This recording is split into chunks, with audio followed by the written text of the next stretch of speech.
Hello, this is Sajib from Sharikunja. কেমন আছেন সবাই? আজকে আপনাদেরকে ব্ল্যাক কালারের দুটা ডিফারেন্ট ডিজাইনের বুটিক্স ড্রেস দেখাবো, আনস্টিচ ড্রেস।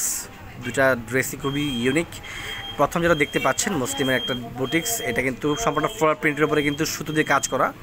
এটা হচ্ছে দামানের পার্টটা। দামানের পার্টটাও আপনার ফ্লোরাল প্রিন্টে করার সাথে লেস অ্যাটাচ করে দেওয়া হচ্ছে ব্ল্যাক কালারের, এবং ফুল বডিটা হবে ব্ল্যাক, এবং স্লিভের যেই অংশটা সেটাও খুবই চমৎকারভাবে করা হয়েছে, নিচে দামান পার্টের সাথে ম্যাচিং করে করা। এটা হচ্ছে ফ্লোরাল প্রিন্ট, দুপাশে কিন্তু আপনার লেস অ্যাটাচ করে দেওয়া হয়েছে। জামার মেজারমেন্টটা বলে দিচ্ছি, দুইটা ড্রেসেরই মেজারমেন্ট প্রায় সিমিলার হবে। এটা হচ্ছে ওনার পার্টটা, ওনাটা তো সিমিলার সুন্দরভাবে আপনার ফ্লোরাল প্রিন্ট করা হয়েছে। এটা পাতা এবং ফুলের, এবং চারোদিকে কিন্তু চারো কর্নারিংয়ে কিন্তু ওনার মানে বর্ডার কর্নারিংগুলোতে আপনার সুন্দরভাবে ট্যাসেল অ্যাটাচ করে দেওয়া হয়েছে, এবং প্যান্টের কাপড় রয়েছে এর সাথে। তো ওনার বহরটা হচ্ছে বোথ দুইটার জন্যই বলে দিচ্ছি, মেজারমেন্টটা বলে দিচ্ছি। সেটা হচ্ছে যে 85 ইঞ্চ লম্বা, এবং বহরে হবে ওনাটা হচ্ছে 37 ইঞ্চি। প্যান্টের কাপড় পেয়ে যাবে 2.5 গজ কাপড়।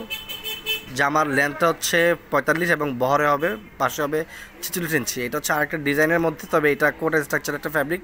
কটনের ভিতরেই দামার পার্ট দেখতে পাচ্ছেন। ফ্লোরাল প্রিন্টের সাথে কিন্তু আপনার সুন্দরভাবে লেস অ্যাটাচ করে দেওয়া হয়েছে। এটার দামানের পার্টটা দেখাচ্ছি, সিমিলারভাবে একই রকম ডিজাইন, বাট এটা আকৃতিটা বড় হবে। গলার নেক যে পোর্শনটা সেটা কিন্তু সুতোর কাজ করা, আর ওনার হচ্ছে একটা গুজরাটি প্যাটার্নের ওড়না, খুব সুন্দরভাবে সিল্কিনা ফ্যাব্রিকের উপরেই এই ফ্লোরাল প্রিন্টটা করা হয়েছে। যদি কারো এই ড্রেসগুলো পছন্দ হয়ে থাকে তাহলে আমাদের স্ক্রিনে নাম্বারে কন্ট্যাক্ট করে অর্ডার করে নেবেন। কুরিয়ার মাধ্যমে আমরা সারা বাংলাদেশের প্রোডাক্ট ডেলিভারি করে থাকি। খুবই প্রিমিয়াম কোয়ালিটির ড্রেস। আশা করি এগুলো পরলে আপনাদের গরম কিছুটা কম লাগবে, এবং সব জায়গাতেই পার্টিসিপেট করতে পারবেন। টু পিস হিসেবে এগুলো ইউজ করতে পারেন। খুব ভালো মানের, ভালো কোয়ালিটির ড্রেস। সো আজকে পর্যন্ত, পরবর্তী ভিডিওতে নতুন ড্রেস নিয়ে আপনার মাঝে হাজির হবো। সে পর্যন্ত সবাই ভালো থাকবেন, সুস্থ থাকবেন। নমস্কার।